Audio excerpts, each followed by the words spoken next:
Yes,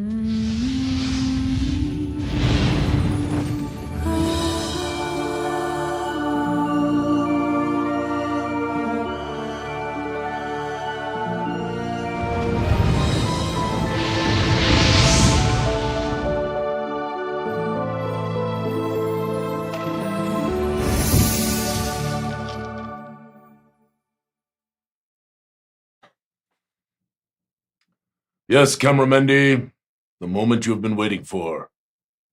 I have a hangover. Okay, like to be clear, you've had hangovers many times on the Not show. many times. Many times. Cameramendi, you are making this up. I'm not making this up. Complete balderdash. We went out with Devin and Angela last night. That's my oldest son and his dear wife. And we had too many martinis. So I will give it my best today, but hopefully you and Marvelous Rin and amazing Kari can help carry the show. Kari See will what carry, I did there? Kari will carry the show. You see what I did there? That's a dangerous proposition. Yes, we do. Well, the reason why that Marvelous Kari and Rin are down here is not just to do the show. See, Rin is a Girl Scout. And I went all in on the Girl Scout cookies this year. Yes, no, those aren't the cookies. Well, those are the peanut butter elephants. Those are the nuts and chocolates. Yes, very good. Wait, what are these here? These are, oh yes, that's right. Because I asked my dear Ms. Goo, and Ms. Goo said, get a lot of the pecan caramel things. Okay, so that's what these are, yes? The pecan caramel things? Let me ask you a question, Ren. Yeah. Is Gray 2013 PM? Is that your friend? Who? Gray 20130 PM.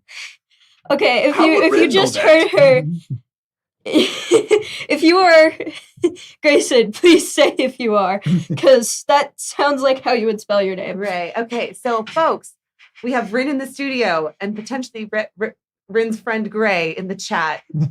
So I'm going to just put this out there. So everybody be nice. Just don't be your nasty, dirty dog selves like you usually are, you bunch of heathens and disgusting individuals. He also plays football. Oh, so he has all kinds of nasty stuff himself. Oh, he does. All right, so Cameramendi. We're on a level 3 hype train. Hype train. Oh, yes, you, perfect. Joe. Making my head hurt. Making my head hurt. I can do a little hair of the dog, Cameramendi. You know about the hair of the dog, Rin? Have you ever heard of that? When you are much older and you drink alcohol and you drink more than you should, okay? When you do that. Again, with the Rin in the studio and Grayson in the chat. Cameramendi has taught me this. Cameramendi has taught me this. You take a little sip of whatever you were drinking the night before and it kind of helps remove the headache. This is what they say. But I don't really know that much about it. But Cameramendi knows a lot. Oh, my goodness. How come you haven't shown yourself at all this morning yet, Cameron? No, Mandy seems cooler than that. Oh. I like this. Things have switched since last time. Last time Rin was here, she was mean to me. But she now was not mean to you. Oh, Rin. Cameramendi. We both know she's like, you're my competition. She said that to me. You're my competition. Oh. Yeah, that's right. You can also ask Grayson. That's how I act with all of my friends. Yeah. Okay. And I don't, let me tell you, don't think I don't see that shirt you are wearing. Rin. And so does the audience. They were all appreciating it. Yes. FYI. Yes. So, anyway. Well, we have a great show. Are you going to show yourself yet, Cameramendi? One time. Goodness gracious. There she is. Very good. Yes. Look, Okay. you don't have a hangover this morning. Everyone is impressed with that. I did the podcast with Paige last night. Yes. And Chet very specifically said that you very specifically said that I was not to imbibe on the That's stream. what I told her. No, I told her, Chet, if you're watching, I said no imbibation on the stream. Just know that he delivered the message, but I wasn't going to anyway. So let me ask you a question. Is imbibation a word because it works? Imbibe, right? To imbibe. Yes. Imbibation. What do you think, Kari? I'm not sure. That's Kari's an I've never engineer. heard it said that So way. the chat is imbibation a word. Well, listen, we came That sounds like some weird thing I'm learning in social studies. Imbibation. So listen, if inquinacious is a word, which means corrupted, but it's not because inquinacious is a word. It doesn't exist as far as I know. Inquination, I believe, is the word, which means corruption. I believe. But who knows? Okay. Anyway, we have a great show for you this morning. We have a great show with Kari and Rin today. We are going to be talking about GMing, some ideas for GMing, and some theories about GMing. So please stay tuned because we'd like audience participation in that discussion. I also want to talk a little bit about game mastering for younger folks since we have Rin here. I got a few questions I want to ask. I mean, she has done it all. She has game mastered for, I'm sorry. She has game mastered for adults. Yeah, Yes. adults and for kids. She got great reviews, Rin. You know you got great reviews? I'm surprised by that one, honestly. Oh, I thought you'd be like, of course. I don't know. Have None some of that. confidence, Rin. Yeah, have confidence, Rin. Believe in yourself. You're Yes. wearing a snail shirt. You might as well have a little confidence. All right. So, Okay. what are we doing first, cameraman? I have social media. Okay, we're going to do social media first. Here we go. Okay. So that hold means on. Kari and Rin are going to go goodbye. So wave like this. I mean, you guys can comment though. So Yeah, definitely talk while it's going on. yeah. Now, cameraman still hasn't figured out how to put herself on top of me in this thing the way she normally would do it when we're doing social media. So everybody gets to talk off camera, Yeah, which except is for you. except for me. Yeah, 'cause you're My- you're the star of the show. Yeah, whatever, cameraman. Oh, hold on. This thing. So let me Yes. just tell you a little story, folks. I got sent this meme with literally no context at all. Literally, our graphic designer just sent it to me, and I was like, No, it wasn't a meme. It was just a photoshopped image, cameraman. "Yes, I know, but it's meant to be a meme." You know. Well, not really a meme. Okay, well, because there's whatever. no words over the top of it. It's- Well, I guess technically it it says says the the President President Bush Bush. on the boat. So yeah, so I get this thing out of nowhere, and I'm like, "Why? Like, why?" She thought we were going political. I was, genuinely, I was, and then I sent her a question of like, what the heck? I said, what the heck? Like, is there some thing with Bush and rowing that And I just, don't know want to be about? clear about this. Yeah. Poor Macy is very, she's young and she's Yeah. impressionable, and you freaked her out. You completely freaked her out. She was all stressed out. She thought she had done something wrong. Anyway, I thought it was hilarious. Anyway, So, but it came from the whole thing. thank came you, from, Karanopoulos. It is technically a meme. Thank you. So, Okay, listen. Here's the deal. anyway, but once the context was explained to me, I thought it was funny. Yes, So- if you look at the bill of lading, now we had to redact things like the addresses and stuff. We can't show that, right? Uh-huh. But if you look at the name of the actual boat, the boat is President Bush. You can actually, like Adam looked this up this morning. You can actually look up the boat to President Bush and see where. Yes, how far away is it? It's still in China No. because it doesn't. So it's They getting promised loaded. us that it was going to depart day before yesterday. It said it's departing on the 9th. So who knows? Maybe This is the life I lead, cameraman. Okay. This is why nothing can possibly be on time ever, because everything people tell you are not true. Well, the website could be wrong. I don't know. No, the website's probably right. Okay. What we were told is probably wrong. But anyway, I do think this was hilarious. And you paid for the fast shipping. We paid for that. Yes, I So- paid for the fast shipping. A lot more money than the regular shipping, which takes like eight to 10 weeks. This is supposed to take 2 to 3 weeks. It's already a week later than we thought it was going to be. Cameraman. Don't go into the gaming business, folks. Anyway, but this is what happened. So we got this bill of lading, and I of course enlisted some of the Gooey secret agent group, the agents of Jinx, Okay. to obtain photographs of this vessel there in Florida, and this is of course the photographs that they returned to us. That's what happened, cameraman. Well, it's a totally real photo. So, anyway. So anyway, the tomb of guys and gags. I just made this out there. Alphinius is really proud of this joke.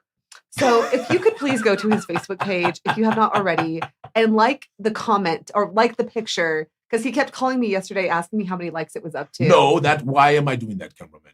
Because you feel like you are being suppressed by Suppressed by Facebook. Facebook. And Yes. the reason is because they have asked me to do a passkey. Now, a passkey works great on your phone. You know about this, right? The passkey on your phone works great. But sometimes on computers, it doesn't work as well. I'm going to be honest. I went out, Joe's in the chat. I went out to lunch with Joe and Adam after our Yes. last thing, and they explained to me what a passkey was. And So you didn't have a clue. No, but So this old man has much more technology than you. I'm going do. to just tell you, I still don't know what it is. It's a picture. It's your face. It's facial recognition. It's not only that, though. it could But be that other is the things. primary one that they want you to use. Uh-huh. I already have two-factor authorization, cameraman. Yeah. They already have two-factor authorization. Why do I also need to put my face on there? Because remember, I lost my other Facebook because of Google Authenticator. This show brought to you by rants about Facebook. So, okay. All right, let's continue. Okay. Anyway, I hope everybody liked this. I thought it was pretty funny. Okay, I'm gonna be honest. I don't get this one, and you're gonna have to explain it to me. Okay, do you know what the reference is from? No, that's what I'm saying. I don't know. So, do you not remember the movie Mary Poppins? This is from Mary Poppins. Yes, wasn't these the guys in the toot sweets and all of that stuff that was going on? I'm almost positive. This was the I guys need to from- rewatch Mary Poppins. So apparently. somebody in the chat, make sure I'm telling the truth. Whatever it was, I'm almost sure I'm right. But these guys were playing with toys, and this was part of Mary Poppins. And then Schubert here put an early photo of Gygax and Arneson developing what would later become Dungeons and Dragons. And actually, I believe it's possible, but it's not this photo because I'm pretty sure this photo is from Mary Poppins. Bladesu says Fiddler on the Roof. Oh, it is. It's Fiddler on the Roof. He is right. Okay. I think he is right because these were the two dudes. You know what? I think he's right. Not and Mary Harry Poppins. says Toot Sweets would be Chitty Chitty Bang Bang. Oh shoot, I don't remember. So Any ideas, Kari? No. I know you don't have a clue, Rin. This is before you were even an egg. you know, kids still watch old movies. Rin, when's the last time you watched Chitty Chitty Bang Bang? I've never watched that, but I watch a B movie every Saturday. What's a B movie? Wait, the B movie? No. Isn't there a movie called No, The B yeah, there Movie? is. Yes, But but she's saying she watches a crappy movie that from Yeah. long ago. Okay. like a 60s or 50s horror movies. Okay. Like Blind Fury. yeah, she's No, not. that about was Chitty not even a Chitty B Bang movie. Bang That like was a she C wants- movie. Have she- you ever seen Blind Fury, Rin? No. You have to watch Blind Fury. Worst movie I have ever seen in my life. I swear. I promise. It's the worst movie I've ever seen in my life. Although we watched Mission Impossible, Miss Goo and I did last night when I was home nursing my beginnings of my hangover. Oh my Yes. goodness. And the Mission Impossible, there is a lot of you have to really suspend your disbelief in Mission Impossible, this most recent one. okay, He does an emergency ascent without anything from I've- 500 feet. I've stopped watching He would Mission pop. Impossible. I will say that I am not a Tom Cruise fan, and I'm not ashamed of that. So He is. Carrie's like, yep. He's Yes. a little out there. Anyway, okay, this was a good question This from is Randy. great. What would Krampus be? Demon, Fae, or something else? Faye. And also to go with that, we will put up Chet's Krampus. Alphinius Goo. So you think Fae? Faye. Okay, what do you think, Rin? Demon rogue. That's a good. So, did you grab any pictures of Red One?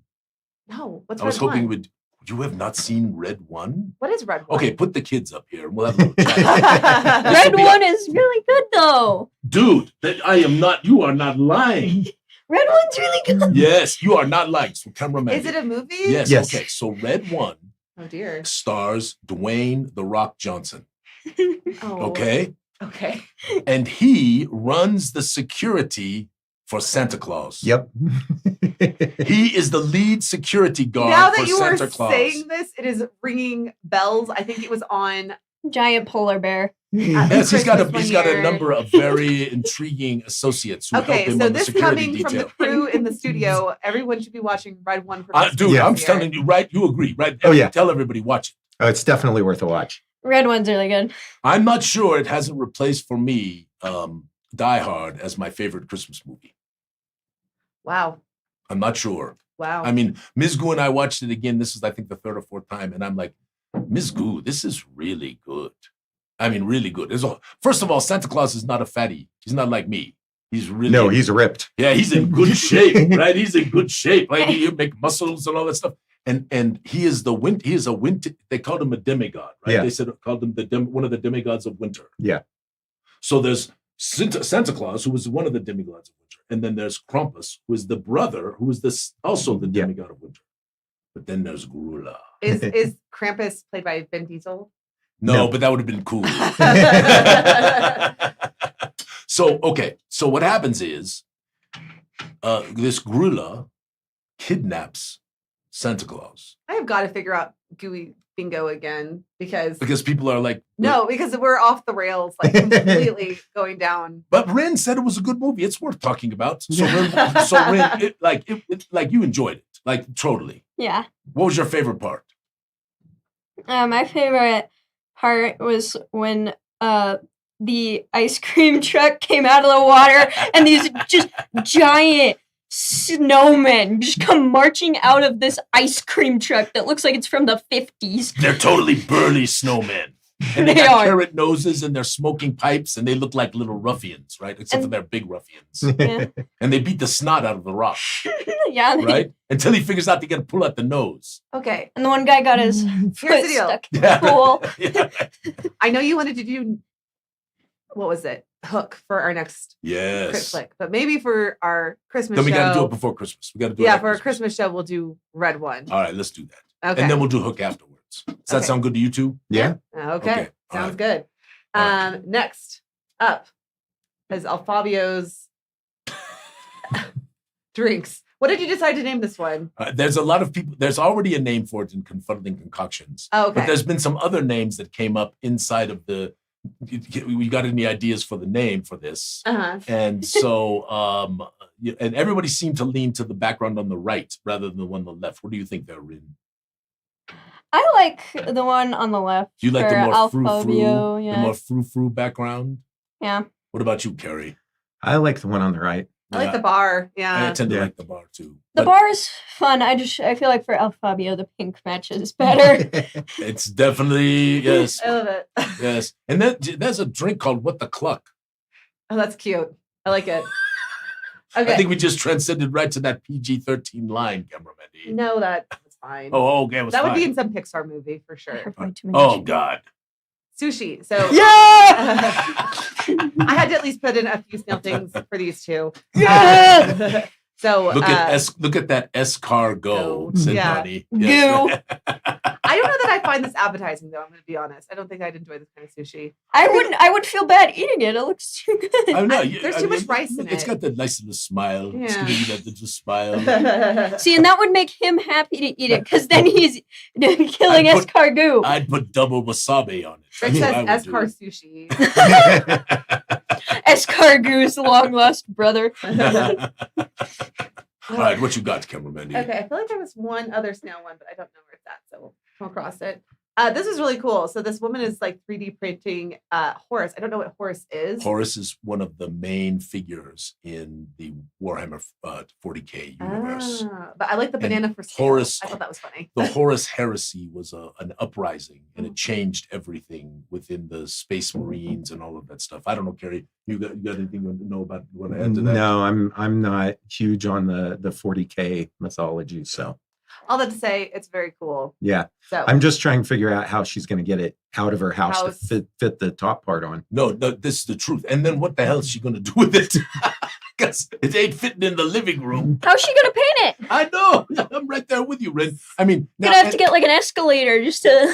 now I got to ask you another question. what? I'm cool with the Horus, but what the hell is the banana soup? It's a banana for scale. That's like oh my god, I actually know something you don't in terms of Oh, like because they internet put the culture. bananas in for scale. Yeah. So that's the joke. It's banana for scale. All right, very good. Yes, I did not put 2 and 2 together. Wow. Wendy. Wow, I think that's a first for the show. Bingo. Okay. Is there a bingo for that, Cameron Wendy? No, but we should. Okay, so Heather put this up. Who googly-eyed this? I don't thing? know, but it was really funny, and I know. I do think this should be a trend. So I'm the dragon. yeah, googly eyes makes everything better. They also did a good job with the googly eyes because the guy at the bottom is looking up, and they're smaller, and then the girl on the right has got big eyes, and then the dragon's like, ah! It's pretty good. Okay, we all are going to give Joe a round of applause. We have to. Yay! Joe. Joe completed his choose your own adventure. Yes. So And poor Andy died. Is Andy in the chat? and he's Actually, also we in the don't chat. we don't know that Andy died. It is just supposed that Andy died. Right? I honestly, and I feel terrible with this, I did not complete the adventure. What? I did. I'm sorry. You were right at the end when we were right there in the Yes, finale and the skellies were coming You and the all tree was have to fighting understand- Andy and we were running to the back door and the fox was waking up and there was T-Scon and all the stuff that was happening. I've been trying to get our business to be profitable this holiday season, which is also why we will not be doing the drawing for the map today, and we'll be doing more entries. Oh, that means everybody gets another chance. Yeah, so maybe next week. Well, maybe I'll we give can. out- You know what we can do? Why What? don't we do this? What? Why don't we add it? I was going to do a holiday gift starting today anyway. So why don't we add a second? We'll add a second. Okay, that's a maybe good a idea. second map. We have a second map, right? Yes. so we can give away 2 of them. I think that is a good and idea. that will be part of our holiday giveaway. But there may be a little bit more. So everybody who's joined today, if you joined and saw my note about the holiday giveaway, you made a good call. Yeah, we'll do entries later. Yeah, we do entries later. Alphinius has been very specific with me that we're not allowed to start in the middle of the show. Yes, because it distracts people. So then we don't get all the good chat. Yes. So at the end of the show, all we get is hashtag Mandy. Hashtag Mandy. Hashtag Okay. Mandy. Do not put hashtag Mandy in there. Congratulations, Joe. And this is very exciting. It was great fun. Well, you're assuming Andy died when you all left, but maybe Andy then turned around and took command of all the skeletons. See, this is what I wonder. This could come back to haunt us, right? This is what I wonder, Kari. And Andy, I wonder what Andy is cooking up because he's always got an idea, you know. Andy. Everyone say hi to Stacy. Stacy. Hey, Stacy. Okay, Stacy's in the chat. She said I'm late, and Harry says I thought wizards were never late. Oh, of course, Stacy. They arrive exactly when they mean to. Stacy is never late. Okay, we got a few more here before we get to our chat. That's one of Harry's classic ones. That orc, one of his absolute classics. The one on the left. Yeah, it's really good. All this stuff is really good. I know. What are you guys whispering about over there? Rin thinks it looks like me. I said it's missing the goatee. Oh, you see, I love it. Needs the goatee. So you Such know a about the trolley. goatee in the Art and Secrets of Guys and Gags. Did you see my post? No, I did not. I put up this one from. I did not grab all your arts. And That's secrets, good but grabbed because this I actually one. want to do a run through of the whole thing because I think people will love it. Yeah. So, but I'll talk about this one in a moment. But when Luke and I were talking about the fawns, which of course was the first creature that Luke ever created when he was a child, and they have a picture of it that was drawn. There was a copy of what he drew when he was a kid. And we took that and gave that to Benjo to create the fawns, right? Mm-hmm.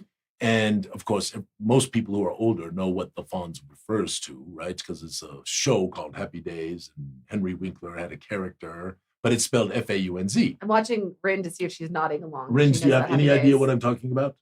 No. Okay, that's I don't know. It's not a problem. This is not a problem. Okay. So he made that up, but of course we had to make the corrupted fawns.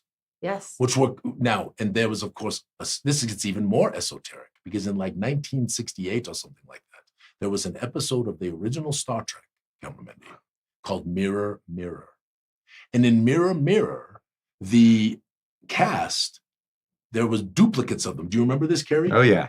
So there were duplicates of them made, and the duplicates kind of were the opposites of the cast. So the Kirk, who was the opposite Kirk, was kind of evil. Yeah, he was not very good, and he was very, very emotional, and yeah, he was definitely. And then Spock. So Spock, the evil Spock, had a goatee. Show Kari real quick. Hold on. Now I wonder. feel like I remember. Now that this is coming up right now. Yep, the goatee. Look at that. And that's a hell of a goatee. I have to say it is. Can the chat give a hand to Kari's goatee? All right. Go back to the thing. All right, then I'll finish this up. Okay. So when we made the evil fawns, all the evil fawns have little goatees. Every one of them. So when you see the picture of the evil fawns, they all have little goatees. And that was Luke's idea to come from Mirror Mirror. And that's why they all have. So that's one of the many, many Easter eggs. But this is Kararika. So does this book go into all of the Easter eggs? Not all. No, cannot. Okay. There's way too many. Uh-huh. So we go through some of the big ones that are really fun and interesting. So Kararika is an homage to, well, let's see if the chat can figure it out. Well, you've already done this on the show before. Did I do this one? Yes, many times. But that doesn't many times, Cameraman. I've done it many times. Let's see, Kari, do you know? No, that one I don't know. What's the chat saying? I'll give a hint. Spell it back. Spelled backwards. Oh. Is Andy. Yes. Asarak. Asarak. Yes. Sorry. Yeah. It's actually Asarak, I think is how it would probably be truly pronounced. But everyone, even Luke, that I have heard talk about, it's called him Asarak. And that was one of the characters that Gary created long ago. And then, of course, we have on the right-hand side, we have Snoorcus. Oh my gosh. Which is an homage to probably, Kari, am I right? Probably Orcus, the most, yeah. Yes, probably the most famed demon ever. Yeah. I mean, there's not a more famous. No. The demon lord of the abyss, Orcus. I think everybody knows that I don't know what is going on. Yes, but the it's most fine. hilarious, and then we put in a couple classic monsters. Put in the Manticore, we put in the Otug, which I always call an Odigi, and of course the Rust Monster. So we had all those in there. But here's the really funny thing. Literally just a few weeks back, we had put in Grohl the Troll, who's right down there on the right-hand side. And I went back into all the notes and I was looking and I'm like, where's the Grohl the Troll? Well, there was and I'm looking and I'm seeking. And then I go to Lawrence and I'm like, Lawrence, where's Grohl the Troll? And what's the Easter egg? Because I can't remember and I'm not remembering. So then we start researching. So there is absolutely nothing in Gygaxian lore about Grohl the Troll, even though we thought there was. So if anyone in the chat knows anything about Grohl the Troll, that bottom right-hand corner one. I even called Luke. I said, Luke, wasn't there something about Grohl the Troll? He's like, Kim, I don't remember any of that. Okay, no. Speaking of cool monsters, I don't know if you can see this. There is a snail here with a wasp nest attached to it. And I do think that would be an interesting, like our corpse wasps. Oh, yeah. With like attached to a snail. Yeah. Not in my game, Cameron. Oh, okay. Okay. Oh, come on. Look at Rin. She's all in my face right now. Yeah. Settle down over there, Rin. Michelle, we're very excited that your cat has come back. Indeed. The cat, there's a song, Cameron Mendy. What is it? But the cat came back the very next day. If you have not seen The Cat Came Back, all of you youngsters, and even you oldsters, after the show, go Google the cat came back and watch the whole thing. It's so cute. Okay. It's one of the classics. Okay. Sounds good. But yes, we are very happy. The kitty is back. Ken wrote a marvelous review of Crovenloft, and Ken has been vocal in the chat about how much he has been enjoying Crovenloft. So I just wanted to put this up here. And if you have not already gotten your digital downloads for Crovenloft, get them. We also have been setting out pre-order emails. And there's a bunch of deals right now, right? Come remember, today's the last day that you can get Magicka, Dark and Haven, and what's the third one? Oh, the Mornwood Madness bundle. Okay. 20% off, and you get a free Strangely Gooey holiday. So that's gonna go away. However, we're gonna keep the 20% off Dark and Haven a little bit longer. So jumping back to the Krampus thing, I really think I can't do it this year. It's not possible. But next year we're going to do it. You've been talking about this for. We're going to do Oddly Gooey Yuletide, and it's going to have a Santa Claus type character, and it's going to have a Krampus type character, and it's going to have a Gurulak type character, and we give a little homage to Red One. I think that'll be amazing. Okay, sounds good. And yes, of course, Chet animated this thing, so all the lights are blinking and the tongue is moving, and yes, it's El Krampius. Stephanie Lesson has made a character in Demio.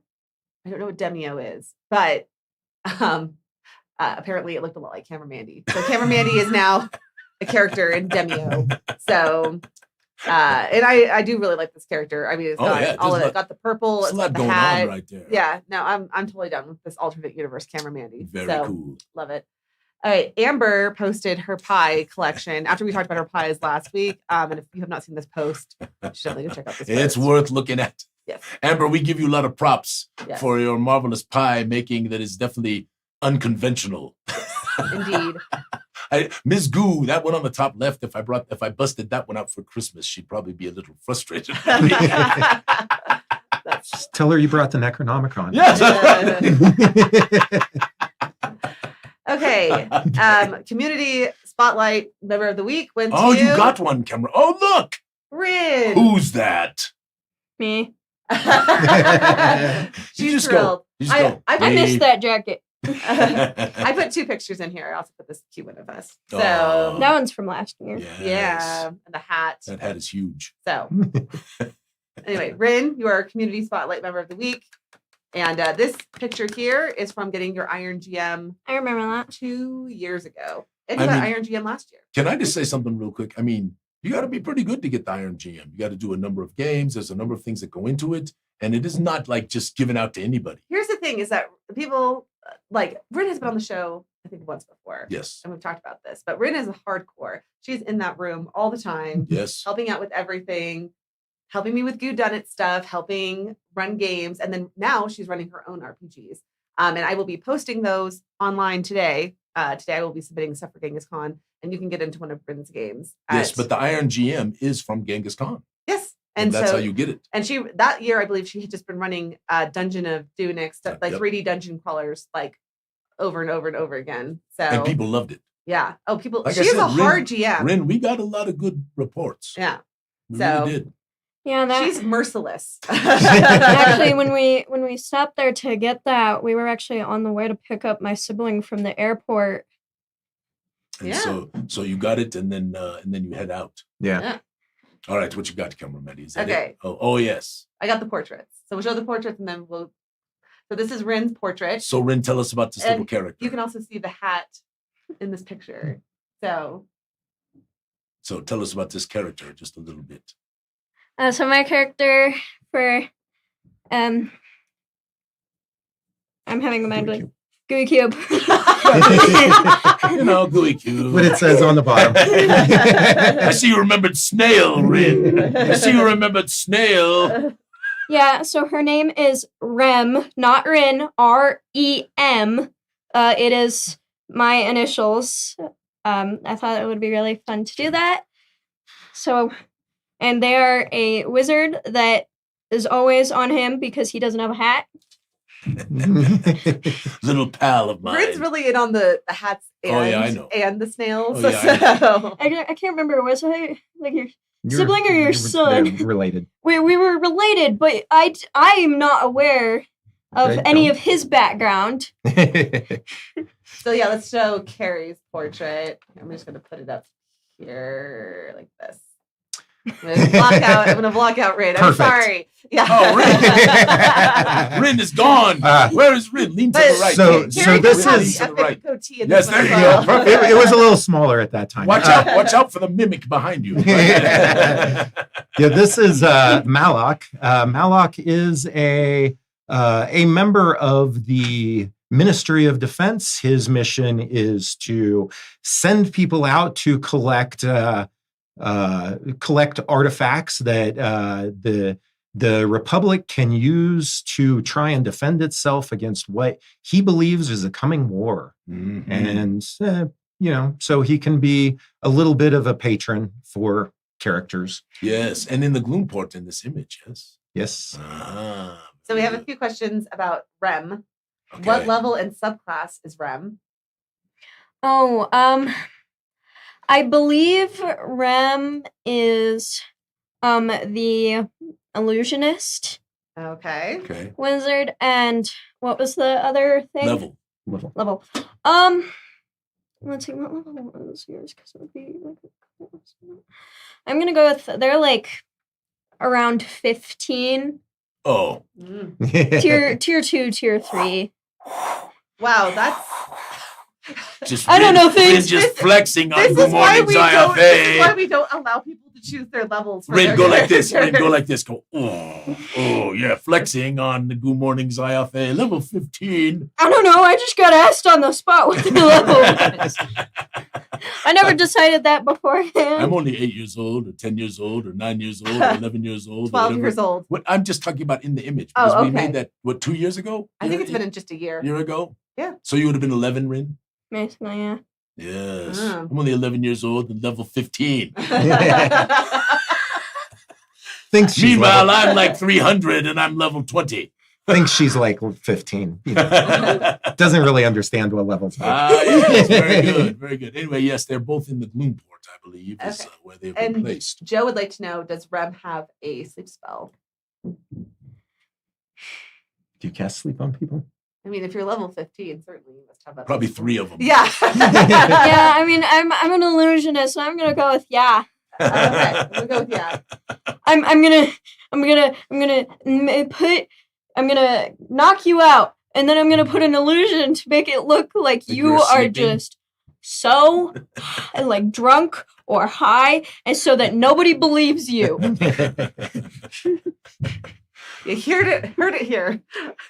Okay, you heard it here. I just said that. That literally just came out on the. I know, right? Okay, here are our discussion topics for the day. Let's move on from that. All right, so we do have some fun things to talk about. So we're pretty excited about this. Okay, here was the first one.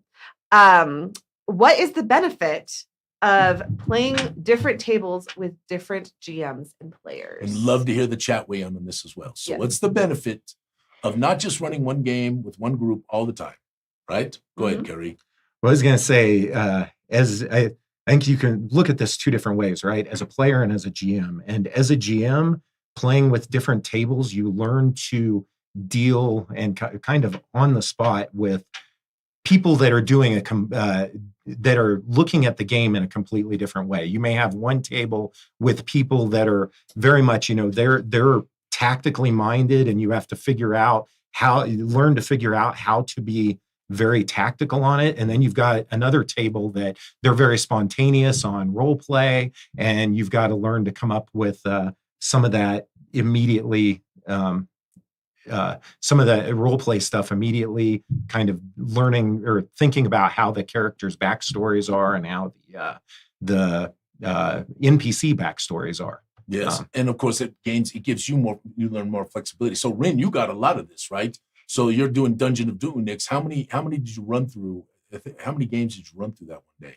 Because I remember one day you ran through more. I never left the table, so I was there all day, which was probably close to 8 games. I was going to say it's like 8 games. We do not endorse child labor. We were very clear. This was her choice. She was having fun. They couldn't get me to leave. I did try. Yes. Okay. I tried very hard. I even cast a levitation spell, but she counterspelled me.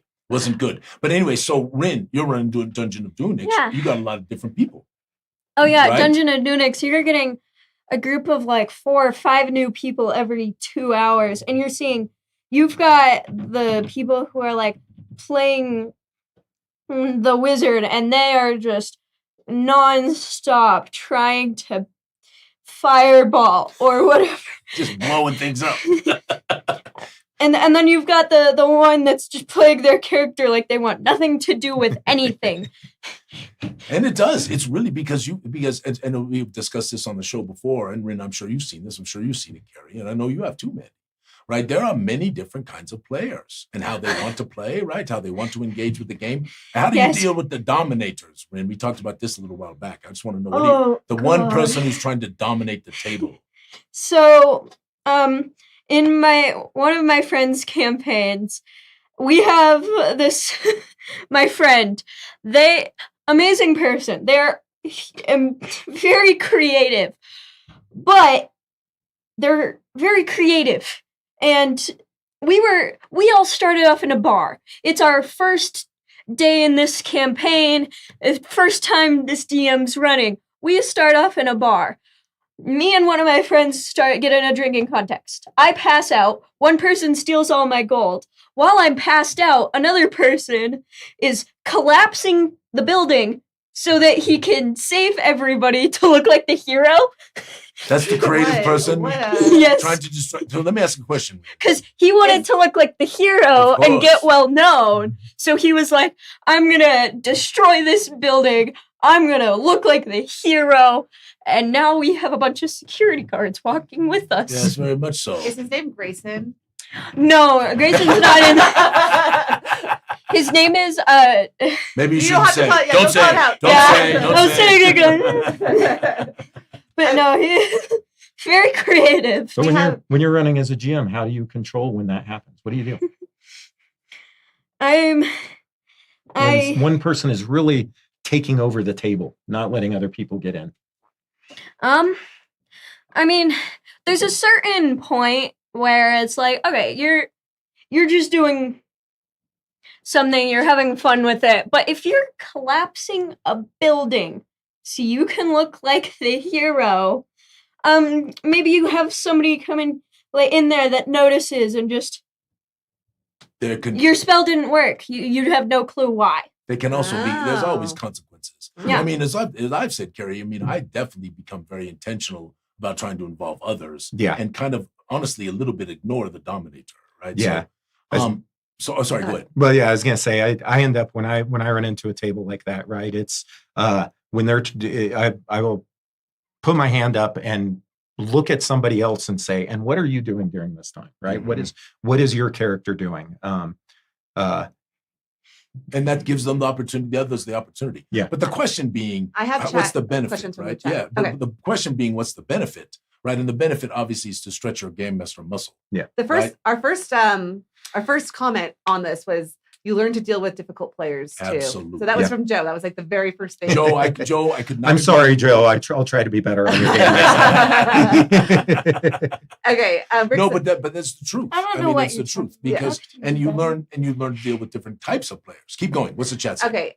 Rick, learning the setting, monsters, and NPCs more, and a variety of gamers who like unique challenges. Yes, very good. Amber, exposure to different ways of DMing and playing really opens up your eyes to the possibilities. I really agree with that because We talked about that with Amber on the show. Yes, with Amber on the show. That's exactly right.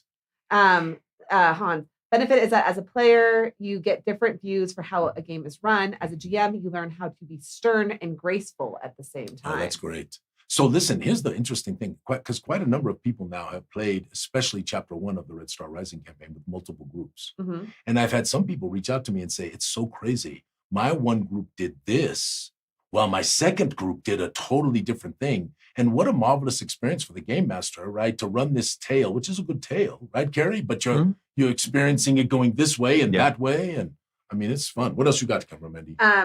Girthden, as a DM/GM, you get to experience all kinds of new people. Watching people have to interact for the first time together in a group is always entertaining.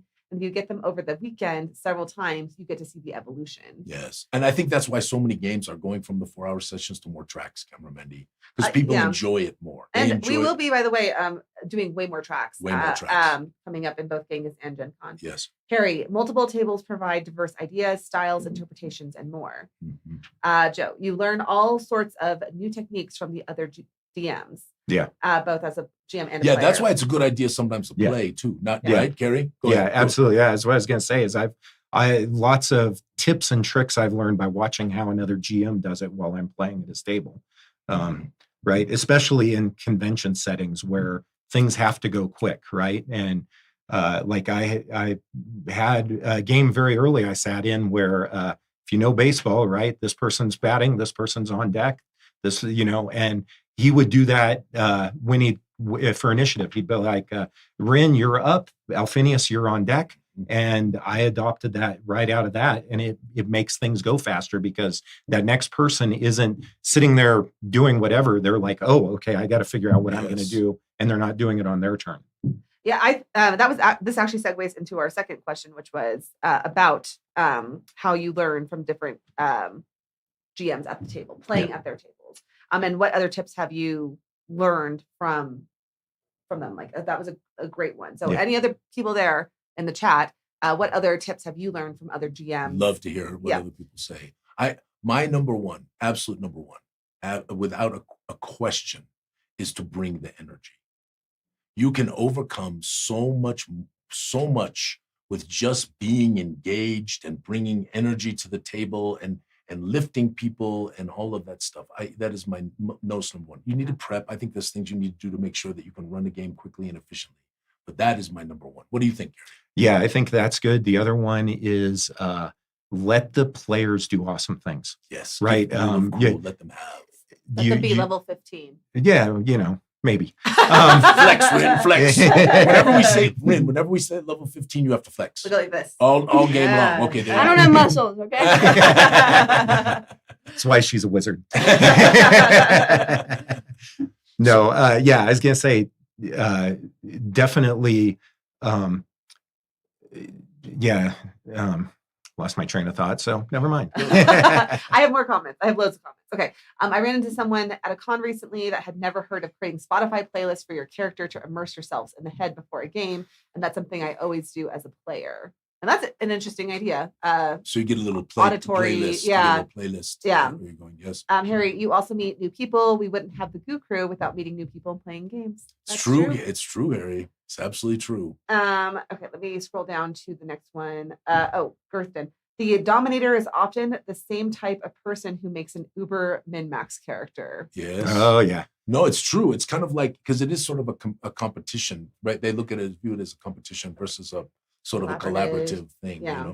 And I must admit, more earlier in my career before I was a game master, before I really learned to really learn. I mean, I felt like I was always a good game master from probably about 5 years after I began game mastering. But in earlier years, I'd sometimes punish those people if I was at a convention because I could tell the rest of the table was not having fun. I could tell that, right? And I'd have people come up afterwards and go, thank you for doing that. I did have one person throw dice at me and call me an asshole. Mandy. I'm aware that. Yes, you know who that was, My Mandy? father. Yes, it was your father. Yes, okay. That's the most violence I've ever had at a game table in my entire game mastering career. You're Your father. dude. You're an asshole, dude. You're an asshole. Bam, he threw his dice at me. And how many games has he played with you since then? Hundreds? Yeah, he's been back. Harry, encourage awesome at the table. Yes. That's what you were saying, Kari. Yeah, and it's. I mean, I don't know if anybody listens to like Sly Flourish, but he does a lot of things where he talks about lightning rods for characters because you've got somebody who you notice they always want to cast fireball, right? So Who doesn't want put some like monsters casting out there fireballs. that they can completely wipe out with the fireball. They feel like they did something huge. They've done something awesome for the way their character's built, and you're not making it a competition. You're helping them have their character be really do what they want their character to do. So how do you do that in the Dungeon of Doom and X-Men? So you got this is really a dungeon race, right? They're trying to get through it as fast as they can. How do you kind of bring out these different aspects? Because I really want everybody to understand. You got two great game masters here. If you've never played with the two of them, and me. I don't know what you're talking You got about. three great game masters when you add me into the mix. But I was Harry talking is on about our lore master team and is essential in making sure our modules are fun for the GMs to run. Yes, So- Still that's don't what I know was how we saying. got Two- there. The Yeah. two game masters right there. Those Yeah. two. I was not speaking about myself. Yeah. I don't need to be that braggadocious, cameraman. All right, so Rin, go ahead. Answer that question. So you got the Dungeon of Doing X. You're trying to move them through, but you're trying to give everybody a chance to kind of do something cool. What do you do? So when you're running it, it's basically a binder that says exactly what's happening, what you can do if you have one player that's just hasn't done that much, or is like they're really trying, but they just can't do anything.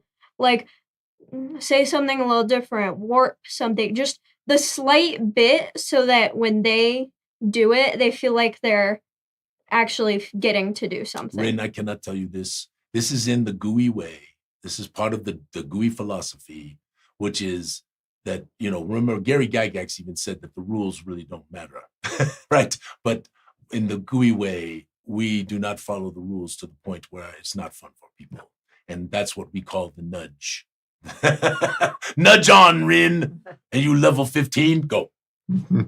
All right, what you got, cameraman? Okay, I got loads of comments. Okay. As a GM at cons, reminding players to utilize their inventory, rewards, and magic items. They tend to hoard, but often feel disappointed at the end when they didn't use any of them. So When you're at the Dungeon of Dunix, remember, you have that healing potion. You're at 2 hit points. Yes. You might want to use it. Yes, absolutely. And honestly, sometimes people do forget. They get caught up in the moment. They're all excited. They're freaking out that they're only at 2 hit points. They don't realize, I've got a healing potion right there, right there.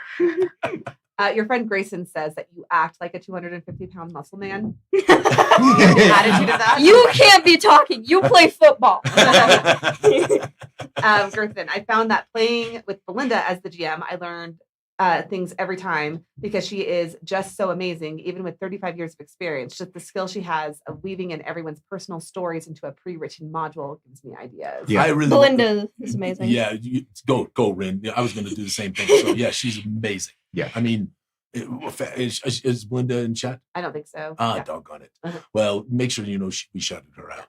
Yeah, she's fantastic. Yeah. I learned to make GM dice rolls in front of the players to heighten the drama. Especially when it is a big roll. Yeah. If you got, big rolls, especially if you got a big die, just roll it out in front of the table. Let them see what happens.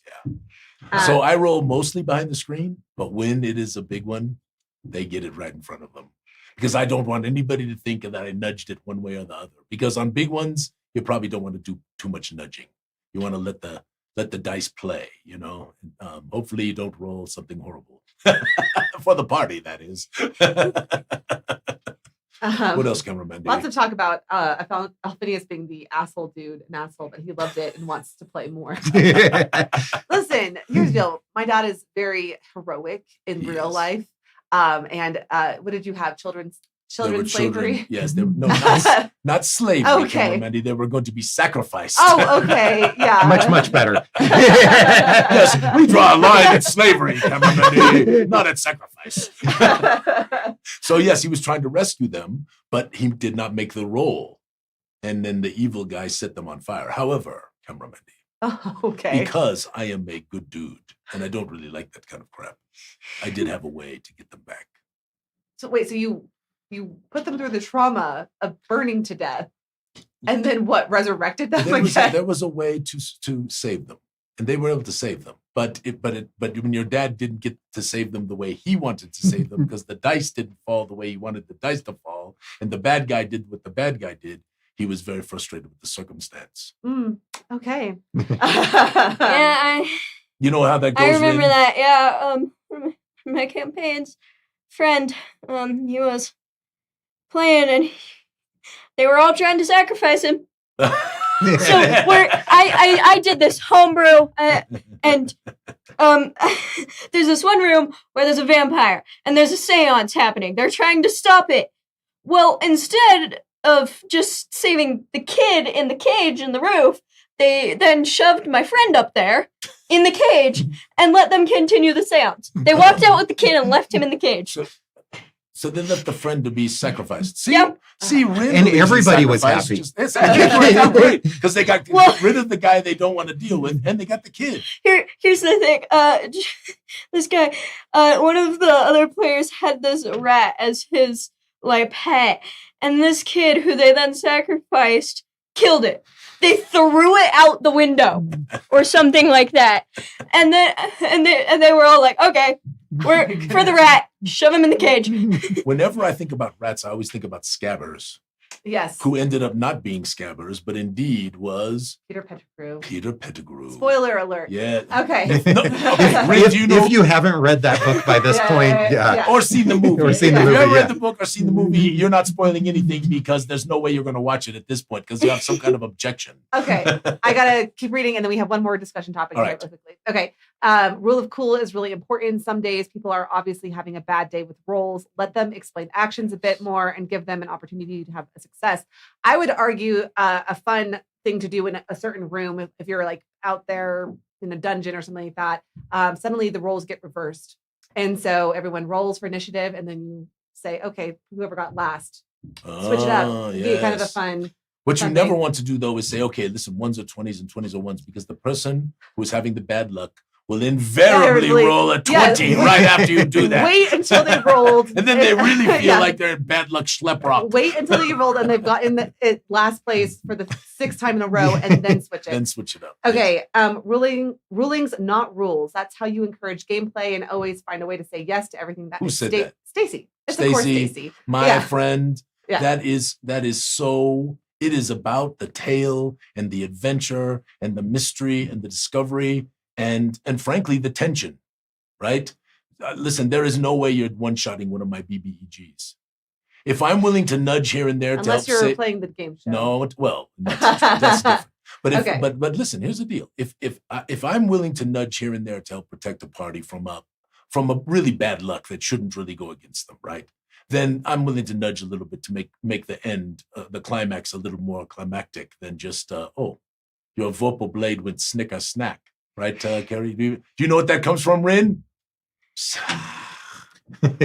You don't know? The Vorpal blade? The Vorpal blade would snick a snack. I don't know that saying. Okay, chat. Come on, Kari. Do you know?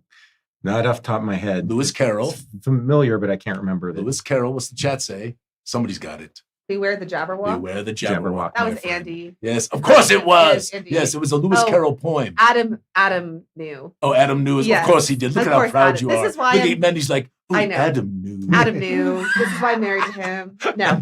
Okay. This is very important. All right. Okay. First off, we're going to go #map. #map. Okay. Listen, here, Rin, grab half of this. We'll do a split screen. I'm sure. Look. Okay, hand it to your dad. Hand it to your dad. We'll do it this way. Ow. It's upside down. That's my knees. It's now upside down. But Yeah. that's it. Now it's going right. Turn it the other way. Kari, Quickly. Do not hit Rin. Speak of the quality of Rin, this lean map. around the corner. This map is actually awesome. Nice hard There she plastic. Do like Vanna White. and do like Vanna White. Go. very very nicely printed on here. Do you Yes. want one, Kari?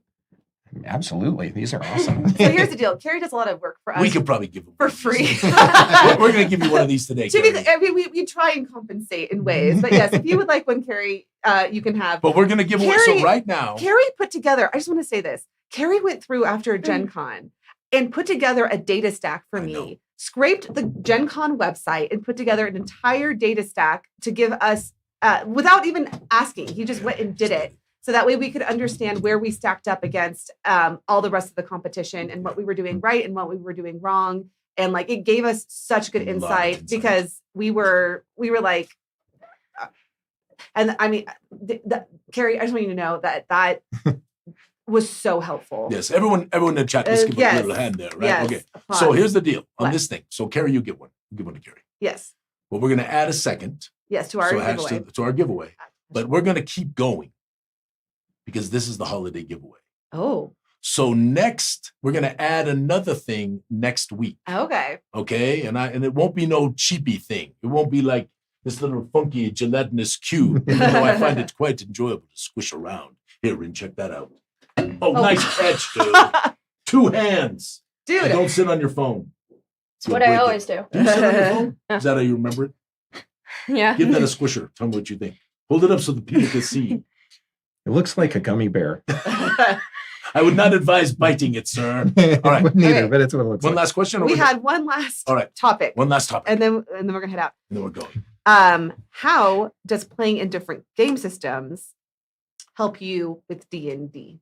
So how can you take little bits and pieces of other Dagger Heart, Shadow Yeah. Dark, Savage Worlds is one that we have run around. I mean, there's you can a start, million Kari. You want to systems. start? Yeah, so I love playing different systems. I learned something from every single system.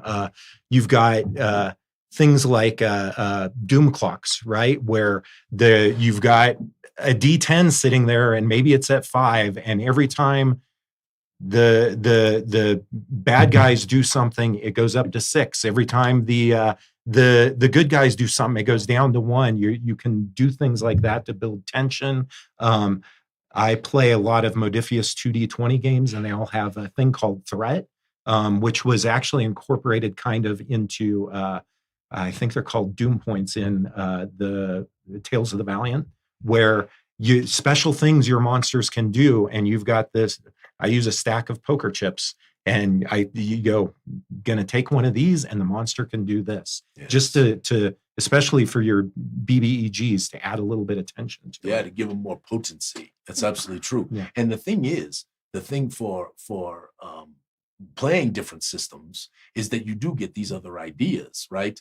But it also allows you to identify maybe potentially some deficiencies Yeah. in the system you're actually playing. Not just things you can add, but actually, you know what? I don't like that. So my table at home, they know I play very much a modified system. I don't use the initiative system. I still like counting down. I do it quickly, but I think that adds to the thing. I don't like giving one player dominant initiative for the entire combat. So you roll a 20, or on your first roll, right? So we do 20-siders, but we do add dexterity modifiers, right? So we give that, and then we count down.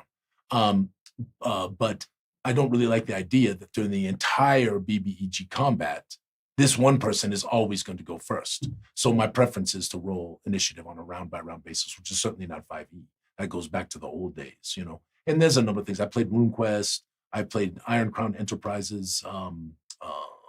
Their system, ICE. I can't remember off the top of my head. Good, I should remember.